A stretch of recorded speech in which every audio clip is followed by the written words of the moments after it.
Ngasigi Yankai ga Mari Raksuba short play drama competition sigi Aroiba play Haitare Kosiki, Lalolo Dabada Lalonba, Hari Duki, Yamtina men, or Lobiriba, Oza Mamna, Zaku Harak Hungariba, with Ahamba Mamgi, Penoza, Zaku Legon, don't hide you. I talk about Imphal is the Booksoban. Ozana's minor theatre of the Theatre of Zerapasi, 1984. Other day I stays Cabo. Those are those are theatre nokphade Lambi sang was nokphade theatre is Kanana. Theatre Yamahali. What is that? Nokphade is now 1996. It's in Germany. Ozadu Sigi, Lalolo, the Lalon, Hiriba, play a Sigi, Mayam the pinning of a message, very messages to have a little high. But she didn't know in the city of Kogi. Mazuki Kala state the Tomishi. Yamna Kalasi, Kalagi, Kalawina, Torukabos Uzerba. Zida Kogi like Tergi, Mota, like the TV message, Sumna. We talk about the Kalada, Kalana, Jagier, Kanjaripa, and the Kalazi, Mungamugi, was actually a good game.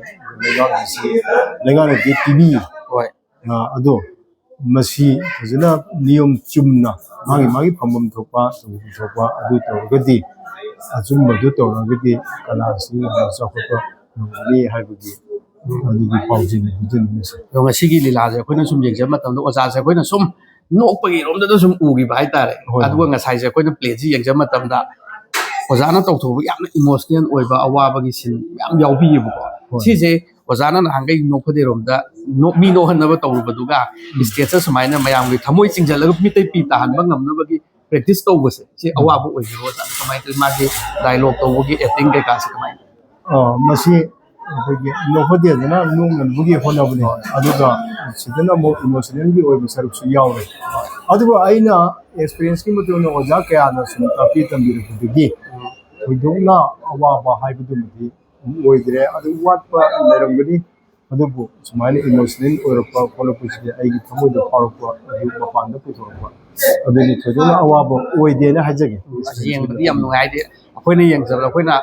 Ngang winning the young Jara, no you and them lay him, and I see this man theatre is my talk with his not by that. I'm not by Zana to raise Zanada by, but the no of the Tormanga, I see I'm emotional over later Liragi, out of Saturn, Sinitamato, Zana was about the theatre is so. I did theatre Yawi Mumatabu upon my game, Lady Yauti was asking later Liragi, Mumanuna, the man of Pamjaraga, Yaurapangato, Evanina, was Anna Muju Pukatimba. Adagi Yauri was into so Imungi later Lira Lavenina, Theatre Zemo Yawning Yawbanga, Moida Misi, as it was I was again a Sagi Dramada, people go minutes and people grand new Zedazo, but the corruption was in Yaw when the people Yawing never do. I do Dramasta, for a fighter in Wai. I don't place the Matung Karaka, the Ukinisi place.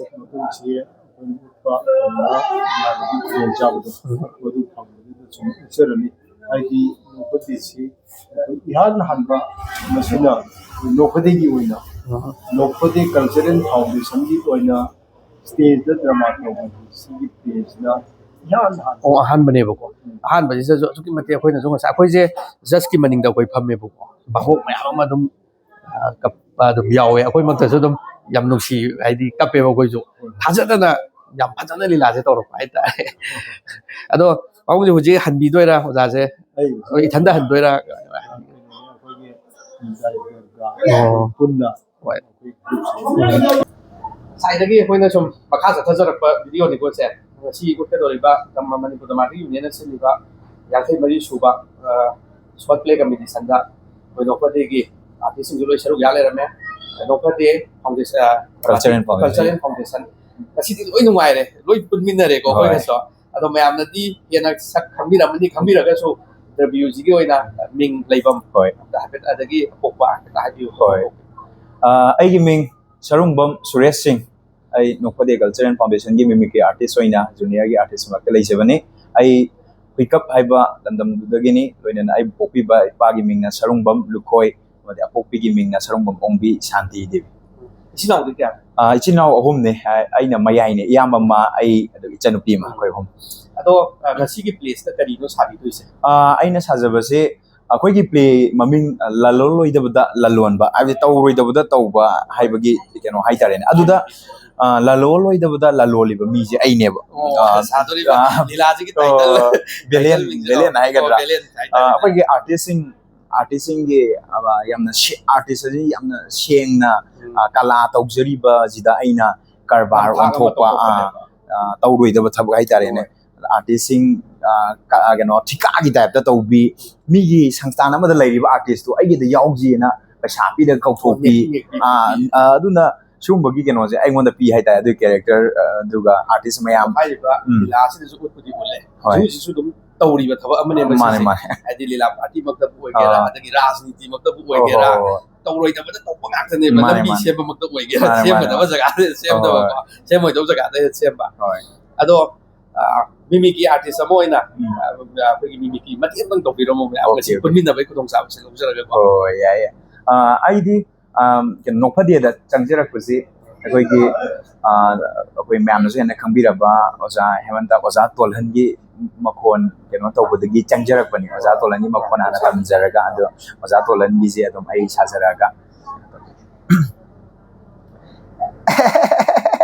hey mayam budung pune aha bumukta da oza tolan lain ne kurum jari ko mayam ngasi oza tolan na haijaning budi atai karusna te ko hojing nokphade gi ne artisting na laloloi da bada lalon bahari ba koi gi short play ja hojing haujiraga ni ko loida ne oza tolan la made laibiri ba khwai puna makshu pafom sida laktuna in the whole sida loi leijarabani ko aduna khwai puna makshu lakpi tu na khangjin bada kana raba loida na akoi gi artisting gi marakta yamna fazadaba atai artisting lai thok lai sin adagi thika tawbugi mong hai tare ne ko siguma mayam ja oza tolana ne khwai puna makane bhab tamina na bane yenga ji ko yare ka oza tolani leiram ni he noi mayam law ne he ai bunga hoji ai nakta lai ri si koi manipur gi am kana machin tung khalak mi ba sangai ra artist singni adu gai ge hoji seminary si ai magna di ming dai ra roi ge adu mayam gi mafam dai ma gi ming amasung leifam ati mayam mangdap tan hai di ꯑꯩꯒꯤ ꯃꯤꯡ ꯁꯨꯔꯟꯖꯣꯏ ꯁꯥꯏꯈꯣꯝ ꯑꯩ ꯈꯥꯡꯕ part 2 ꯃꯣꯏꯔꯥꯡꯄꯨꯔꯤ ꯂꯩꯀꯥꯏꯗꯒꯤꯅꯤ ꯍꯧꯖꯤꯛ ꯍꯧꯖꯤꯛ ꯃꯩꯇꯩ ꯄꯨꯡꯌꯩꯕ ꯑꯃ ꯑꯣꯏꯅ ꯂꯣꯏꯅꯅ ꯅꯣꯛꯐꯗꯦꯒꯤ ꯃꯤꯃꯤꯀ꯭ꯔꯤ artist ꯑꯣꯏꯅ ꯑꯣꯖꯥ ꯊꯧꯗꯥꯝ ꯔꯣꯍꯤꯅꯤ ꯀꯨꯃꯥꯔꯒꯤ ꯃꯈꯥꯗ ꯂꯩꯖꯩ ꯑꯗꯨꯒ ꯑꯄꯣꯛꯄꯤꯒꯤ ꯃꯤꯡ ꯍꯥꯏꯗꯤ ꯑꯩꯒꯤ ꯕꯕꯥꯒꯤ ꯃꯤꯡꯅ ꯁꯥꯏꯈꯣꯝ ꯒꯧꯔꯀꯦꯁꯣꯔ ꯂꯣꯏꯅꯅ ꯑꯄꯣꯛꯄꯤꯒꯤ ꯃꯤꯡꯅ ꯁꯥꯏꯈꯣꯝ ꯑꯣꯡꯕꯤ ꯄ꯭ꯔꯦꯃꯤꯂꯥ ichinaudi kya no ꯆꯤꯜꯍꯥꯎꯁꯦ ꯑꯩꯒ ꯑꯩꯒꯤ ꯏꯈꯥꯗ ꯏꯆꯟꯅꯨꯄꯤ ꯑꯃꯒ ꯑꯩꯈꯣꯏ ꯑꯅꯤꯗ wajare all manipur dramatic union siliba kogi short play competition asida su saruk ya ga ba isalama mu kenga zare ngasi je nokphade gi artist sin jale pa laitana dum unare ai ta saruk am oina ado mayam da sakhang boina isangi ming lai kom ta ka hana aigi ming hizamaria aduga aigi lefamna thobal awang lekai aduga aise nokphade gi da mimicry artist nupi gi da on leijabani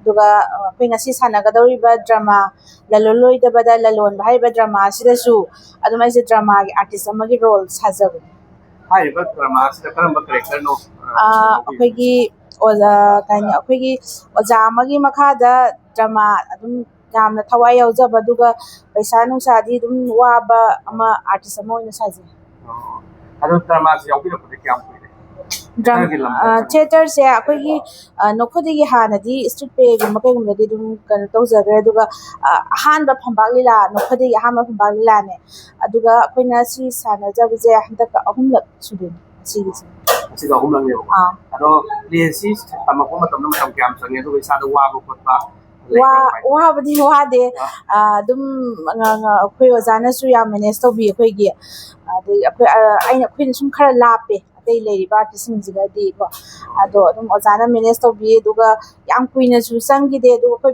team work oina pull up adi nungai taba kai ka amta lei tabde yam nungai na dum phajana degi khoi gi mama lalita bi hoy mama kano di tawkre hana ham de khoi work to minarame ba ko ma chinman tawdegi tawre aduga mama modubla degi khoi gi oza ku be moina ga adum akoina haitaba je smain to salu yam takpir yam nungai na dum kana to tamme hai dar ꯑꯗꯣ ꯑꯩꯈꯣꯏ ꯃꯤꯃꯤꯀ꯭ꯔꯤ artist ꯑꯃꯁꯨ ꯑꯣꯏ ꯍꯥꯏꯕꯤꯀꯣ ꯑꯗꯣ ꯄ꯭ꯂꯦꯁꯦ ꯍꯧꯗ꯭ꯔꯤꯉꯩ ꯃꯃꯥꯡꯗ ꯍꯥꯏꯗꯤ ꯃꯌꯥꯝꯅꯁꯨ ꯍꯥꯏꯔꯤꯕ ꯂꯤꯂꯥꯁꯤ ꯅꯣꯛꯐꯗꯦ ꯀꯥꯡꯕꯨꯅ ꯁꯥꯟꯅꯕꯅꯤꯅ ꯅꯣꯛꯅꯤꯡꯕ ꯄ꯭ꯂꯦ ꯑꯣꯏꯒꯗ꯭ꯔꯥ ꯍꯥꯏꯅ ꯈꯜꯂꯤ ꯑꯗꯨ ꯅꯠꯇꯦ ꯍꯥꯏꯌꯦꯕꯀꯣ ꯅꯠꯇꯦ ꯁꯤꯗꯩꯗ ꯍꯣꯔꯦꯟꯗꯤ ꯎꯕ ꯐꯪꯉꯔꯣꯏꯗꯧꯅꯤꯅ ꯍꯧꯖꯤꯛ ꯃꯌꯥꯝꯒꯤ ꯂꯩꯔꯤꯉꯩꯁꯤꯗ ꯃꯤꯃꯤꯀ꯭ꯔꯤ ꯃꯆꯥ ꯑꯝꯇꯪ ꯇꯧꯕꯤꯔꯝꯃꯨ ꯍꯣꯏ ꯈꯣꯟꯖꯦꯜ ꯐꯖꯕ ꯑꯃ ꯁꯥꯕꯤꯀꯣ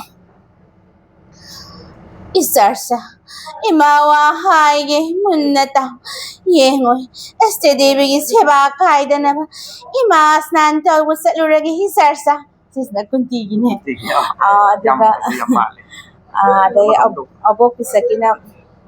Yengoy ni he, moigi sotledo. Aizu ngasidi yengba salugiye. Haha, no padigine, pangbugi san. Sotle amazu uni haine. Ay ngasidi, sotle yengba sataba yade. Salukini. Yang luar ada boleh makan tapi beli yang kan aku wari yang bukan kisi yang beli yang kan yang nungai je semuanya koi artist ID anau bazing yang interest biba unabiba ado hen si batungda मैंने सुनु सिद्धना channel जे यंगियो मैं subscribe तो बियो Manipur window को channel जे मैंने subscribe तो बियो मुशी बिदुना अमदी like share का लोई तो बिरो मो कमेंट अभी मणिपुर ना पिक पर्स के ना अखोइना उत्तौरिसे तसिंग बैदी कोई मणिपुर दा आर्ट तो ती पाबजरगे वाबगी कइनो हाइतारेने मनुंगी थिमदो देसिंगना थिनबा अदुंबा वाबजिंदुगी फोंटोक प्लेन हाइतारे सिंग दो हरेन मैम येंगा नु खंगमिनारसे अदुदि मैम प्ले येंगिनारकांदा इसनजिना लॉरप रोल दो मैम येंगिनारसे को होय सुजिके अरोइबा प्ले खुतिबा ललोलोइदबदा ललोनबा हाइबा प्ले सुकि हम फजबा मेन आइदि स्टेज परफॉर्मेंस लाइट पाइबीबा कोइ नाउने लाइट अदुकि मतिंग असिगि लाइट से फजगरे अदो